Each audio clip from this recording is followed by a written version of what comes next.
Hello student, कैसे हो? सब बढ़िया। चलो आज हम शुरू करेंगे मैथमेटिक्स। आज हम शुरू करेंगे मैथ्स और मैथ्स।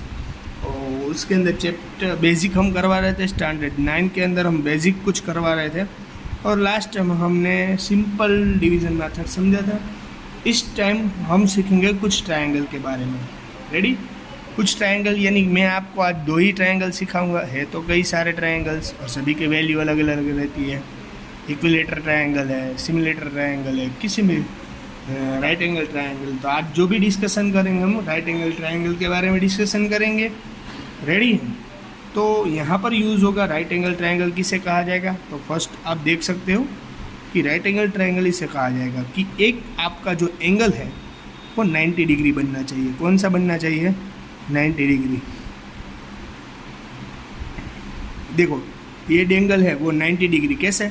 एग्जैक्ट परपेंडिकुलर यानी एग्जैक्ट ऊपर होना चाहिए, अदरवाइज नीचे होना चाहिए। 90 डिग्री बनना चाहिए। 90 डिग्री, इसको 90 डिग्री बोलेंगे। अंडरस्टूड? अरे बात समझ में कि नहीं यार? ये बात समझ में। ये लाइन इसके साथ एकदम परपेंडिकुलर है, देख सकते हो आप लोग। तो इसको बोलेंगे हम 90 डिग्री। तो ये होगी 90 डिग्री। रेडी? ये हो गया हमारा एंगल 90 डिग्री। रेडी? तो इससे बोलेंगे राइट एंगल ट्रायंगल। इस ट्रायंगल को कैसे बोलेंगे हम? Right angle triangle. अंडरस्टूड? आई बात समझ में? और इस एंगल को बोलेंगे राइट एंगल। क्लियर? और क्योंकि ये समझ लो कि ट्रायंगल ABC नाम दे दिया, तो here measurement angle B is 90 degree, so equal to right angle triangle. यहाँ पर भी ये कई बार क्वेश्चन में ये भी पूछा दिया जाता है, कभी भाई ये भी दिया जा सकता है और कभी भी ये भी दिया सकता है। हमें पहले डिसाइड करना है कि एंगल कौन सा है। तो स्टूडेंट ये देख लिया हमने, इसको बोलेंगे हम राइट एंगल। देख सकते हो आप लोग, ये सबसे लेंथ, सबसे बड़ी लेंथ किसकी है यहाँ पर? AC की। यानी AC को हम बोलेंगे हाइपोटेनियस। क्या बोलेंगे स्टूडेंट? हाइपोटेनियस। जिसकी लेंथ सबसे बड़ी हो उसे बोलेंगे हम हाइपोटेनियस। इसे हाइपोटेनियस क्यों कहा जाएगा? क्योंकि ये सबसे लंबी लेंथ है। तो इन दोनों को, एक को अपोजिट और एक को एडजेसेंट, ऐसे ही माना जाएगा। तो इसको हाइपोटेनियस क्यों? क्योंकि ये सबसे लंबिस्ट वाली लेंथ है। तो ये सभी बेसिक नॉलेज है इस ट्रायंगल के बारे में। राइट एंगल है 90 डिग्री बनता है। राइट एंगल ट्रायंगल यानी लाइक दैट, इसको राइट एंगल ट्रायंगल बोलते हैं। Measurement angle B is 90 degree, तो इस तरीके से लिखा जा सकता है। ओके? और इसको हाइपोटेनियस। अब ये पूरे ट्रायंगल के लिए एक साइंटिस्ट था, उसका नाम था पाइथागोरस। उस पाइथागोरस को एक थियरम दिया था, उसी पर से हम कुछ आज बेसिक नॉलेज कंप्लीट करेंगे। ओके?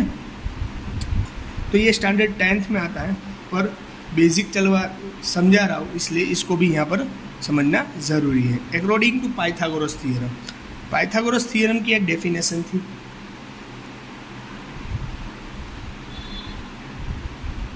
पाइथागोरस थ्योरम की एक डेफिनेशन है। उस डेफिनेशन को मैं आपको समझा रहा हूँ। देखो, इस डेफिनेशन के अकॉर्डिंग ये हाइपोटेनियस साइड का जो स्क्वायर होता है, वो हाइपोटेनियस साइड का जो स्क्वायर होता है, उसका स्क्वायर आप इन दोनों के साइड का एडिशन करो और उसके स्क्वायर का एडिशन जितना होता है। नहीं है ये बात समझ में? समझाता हूँ। According to Pythagoras theorem in right angle triangle, सिर्फ ये किसके लिए प्रूव है? राइट एंगल ट्रायंगल के लिए। In the right angle triangle, the square of the hypotenuse side is equal to the sum of squares of other two sides. Understood? मैं क्या बोल रहा हूँ? According in the right angle triangle, the square of the hypotenuse side is equal to the sum of squares of both sides of other two sides. Understood? Clear? तो ये थी definition hypotenuse यानी कि पाइथागोरस थ्योरम की। ये definition 10th में बहुत useful होगी और उसी बेसिस पर आज मैं थोड़े से 1-2 न्यूमेरिकल्स यानी कि बेसिक करवाऊंगा, जिससे आपको पता चल जाएगा। रेडी? तो चलो स्टेट, इसकी डेफिनेशन लिखो। स्टेट दैट इन, मैंने जो भी डेफिनेशन अभी मैंने आपको एक्सप्लेन की थी वही लिख रहा हूँ. इन अ राइट एंगल ट्रायंगल, आगे बहुत हेल्प होगी स्टूडेंट इसके. Angle in a right angle triangle, the square of hypotenuse side is equal to the square of the hypotenuse side is equal to the sum of squares of other two sides.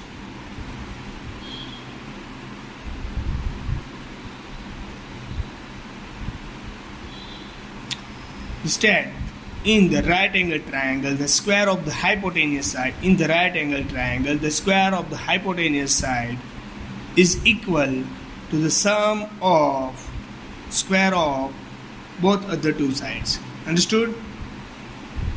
Clear हो गई ये definition पूरी. आप देख सकते हो ये definition क्यों, क्योंकि यहाँ इसको इस तरीके से लिखा जाएगा. तो हाइपोटेनियस साइड स्टूडेंट यहाँ पर कौन सी है, ऐसी है. According to hypotenuse side square यानी AC स्क्वायर, और sum of other two sides square, sum of squares of other two side, sum of squares of other two side, sum of square other two side यानी other two side का square का हमें sum करना है. ये हो गया according to Pythagoras theorem. इस बेसिस पर आज हम सारे न्यूमेरिकल्स यानी कि जो भी क्वेश्चन है सॉल्व करेंगे, इसलिए आपको बेसिक कंप्लीट हो जाए. चलो क्लियर. चलो आज हमारा पहला क्वेश्चन ये है. अब देख सकते in triangle ABC measurement angle B is 90 degree,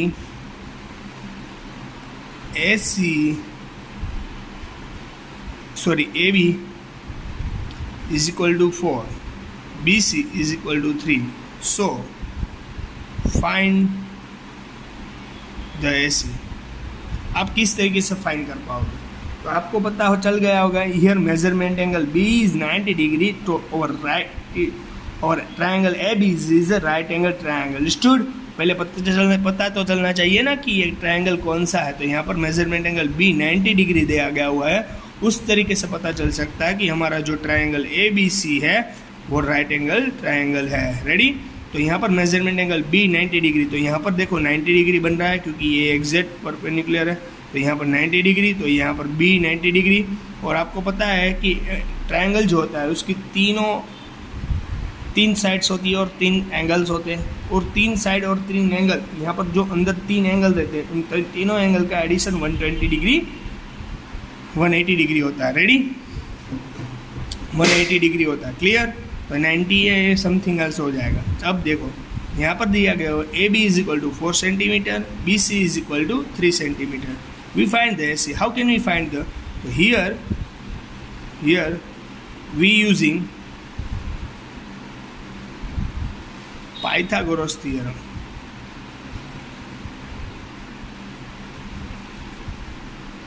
ready. Here we using a Pythagoras theorem. एक तो यहाँ पर लिखना पड़ेगा अकॉर्डिंग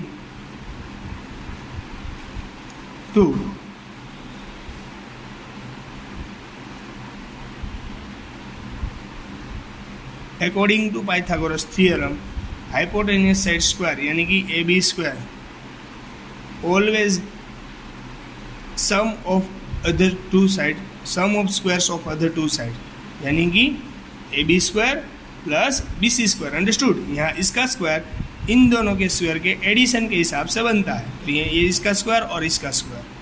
तो अब देख सकते हो कि AC स्क्वायर यानी हाइपोटेनियस साइड का AB यहाँ पर C यानी AC square clear is equal to AB square plus BC square. AB square plus BC square. Ready.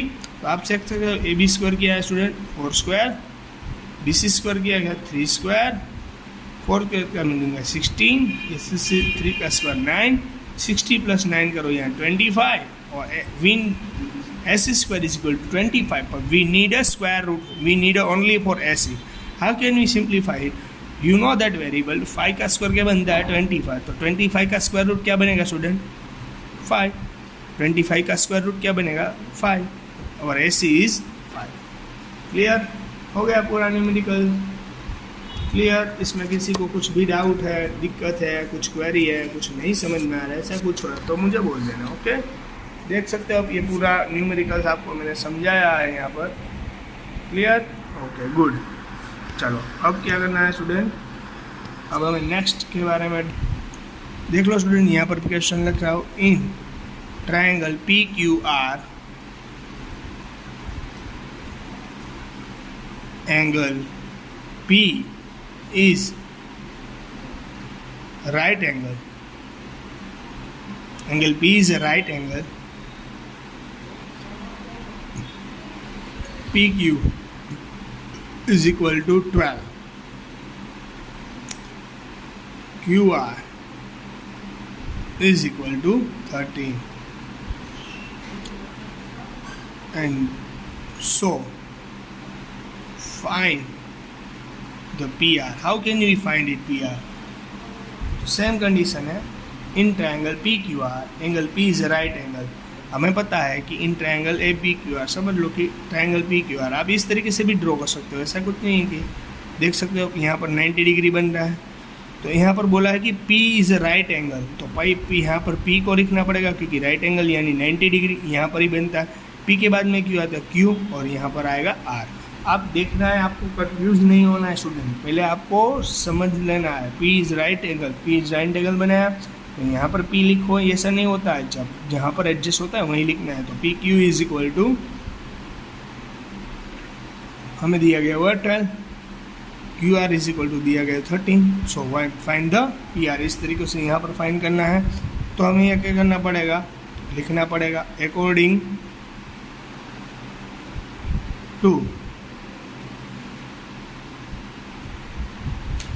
To Pythagoras theorem. According to Pythagoras theorem क्या है स्टूडेंट, तो according to Pythagoras theorem यह है कि hypotenuse side का square यानी square of hypotenuse side equal to the sum of squares of other two sides, ऐसा है ना। तो यहाँ पर हाइपोटेनियस साइड कौन सी है स्टूडेंट QR, तो यहाँ पर QR का square. Clear, sum of square of other two side, sum of square of other two side यानी PR का स्क्वायर और PQ का स्क्वायर। क्लियर, हाइपोटेनियस साइड आपको पता होनी चाहिए, जो लंबी साइड्स होती है सबसे लेंथ सबकी ज़्यादा होती है उसे हाइपोटेनियस बोलते हैं। यहाँ पर हाइपोटेनियस तो दिया गया होता, हमें PR ढूंढना था, तो जिसकी वैल्यू दी गई है उसको सब्स्टिट्यूट करो और बाकी को एज इट इज़ रखो। PQ स्क्वायर यानी कि 12 का स्क्वायर और PR स्क्वायर हमें फाइंड करना है। क्लियर, आ रही बात समझ में। तो यहाँ पर 13 का स्क्वायर होता है 169, यहाँ PR square as it is और 12 का स्क्वायर 144। क्लियर, तो वहाँ पर 144 कैसा है स्टूडेंट, पॉजिटिव है। अगर यहाँ सिंप्लीफिकेशन करना है तो 144 को इस तरफ ले आना पड़ेगा क्योंकि यहाँ पर भी कांस्टेंट टर्म है, कांस्टेंट टर्म जो सेम टर्म होती है उसका एडिशन सब्ट्रैक्शन बनता है, इसलिए तो 169 इस तरफ है, 144 को साइड चेंज करो तो पॉजिटिव है तो नेगेटिव हो जाएगा 169 minus 144 and PR square. So 169 minus 144, we know that 169 minus 144, so remaining 25. Remaining 25, PR square. We know that the square root of PR square is equal to PR. PR square का square root PR निकलेगा और 25 का square root यहाँ पर square root निकाला तो यहाँ पर भी निकालना पड़ेगा, तो 25 का स्क्वायर रूट 25 निकलेगा। क्लियर, आगे बात समझ में। So over PR is 5। Clear, understood, आगे बात समझ में। फिर भी इसमें किसी को कुछ डाउट, दिक्कत, क्वेरी, ऐसा कोई प्रॉब्लम हो तो मुझे बता देना। ओके, चलो एक और करवा देता हूँ, यानी सिंपल। रेडी स्टूडेंट, चलो एक और क्वेश्चन कर लेते हैं, यानी कि जो भी डाउट है वो पूरी तरीके से क्लियर हो जाए। इन ट्रायंगल, कोई भी ट्रायंगल आ सकता है स्टूडेंट, ABC और PQR, ऐसा नहीं होता है, कोई भी आ सकता है। In triangle PQR, measurement angle B, measurement angle is R, is measurement angle 90 degree and measurement angle R D 90 degree है स्टूडेंट, तो पी आर इज 24 और P R is 24,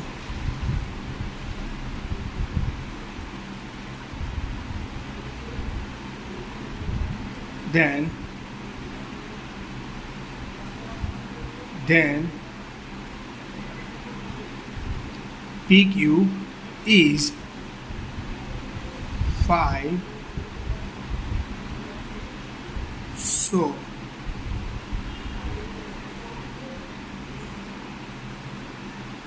PQ is 25, so find QR।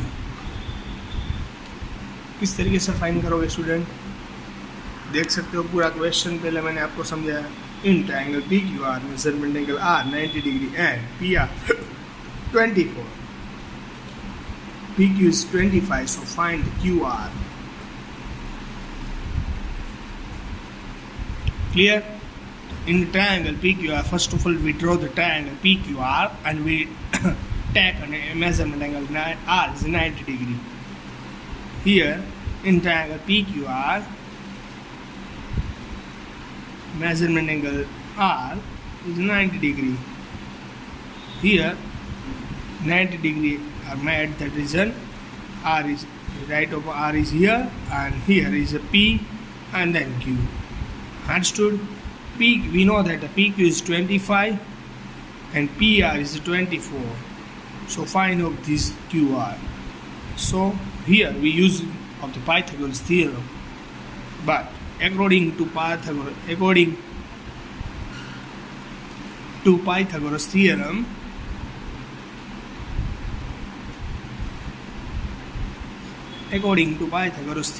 QR square यानी कि hypotenuse square is the sum of squares of the two sides. So here PQ is hypotenuse. The hypotenuse side square is sum of square of the two sides. यानी QR square plus PR square. समझे छे? Clear होगी बात, समझ में आ गई पूरी बात। Here PQ is 25 square, QR is equal to find करना है तो as it is लिखो और PR square यानी 24 स्क्वायर। क्लियर? ये 25 का स्क्वायर होता है 625। क्लियर? और पहले ही लेक्चर में मैंने आपको एक्सप्लेन किया था कि 25 ये स्क्वायर सभी एक्सप्लेन किए थे, क्यूब एक्सप्लेन किए थे, क्यूब रूट एक्सप्लेन किया था, स्क्वायर रूट एक्सप्लेन किया था। रेडी? तो फर्स्ट लेक्चर में ये एक्सप्लेन किया है। तो यहाँ पर देख सकते हो क्यू आर स्क्वायर 24 का स्क्वायर क्या होता है स्टूडेंट? 576। क्लियर? तो यहाँ पर कॉन्स्टेंट टर्म, यहाँ पर भी कॉन्स्टेंट टर्म, तो इस कॉन्स्टेंट टर्म तो चेंज कर लेता हूँ, इस साइड ले तो 625 minus 576 is equal to Q R square. 625 में से 576 सब्सट्रैक्ट करना पड़ेगा। इसको आप सब्सट्रैक्ट करोगे तो आपको रिमेनिंग पोर्शन रहेगा वो 49 है। तो क्यू आर स्क्वायर 625 में से 76 तो 49 बनता है 49। तो Q R square is 49। We need only for Q R, हमें क्यू आर चाहिए तो इसका स्क्वायर रूट निकालना पड़ेगा। तो स्क्वायर रूट क्या निकलेगा 49 का? तो 7 का स्क्वायर होता है स्टूडेंट 49 और 49 का स्क्वायर रूट निकलेगा student 7। So our required side is Q R is equal to 7। Understood? आई बात समझ में? क्लियर? आप देख सकते हो ये तीनों न्यूमेरिकल के इसी अकॉर्डिंग टू पाइथागोरस थ्योरम के हिसाब से आप अगर दो साइड्स की वैल्यू आपको पता हो तो आप इजीली थर्ड साइड की वैल्यू फाइंड कर सकते हो। क्लियर? इजी फाइंड कर सकते हो। इसमें किसी को कुछ भी डाउट है, दिक्कत है, क्वेरी है और नहीं समझ में आ रहा तो आप मुझे डायरेक्ट कांटेक्ट कर सकते हो और आप मुझे बोल भी सकते हो कि सर ये नहीं समझ में आया तो मैं एक और बार एक्सप्लेन करने की ट्राई करूँगा। Okay, so good bye and take care, stay home and stay safe. Good bye and take care.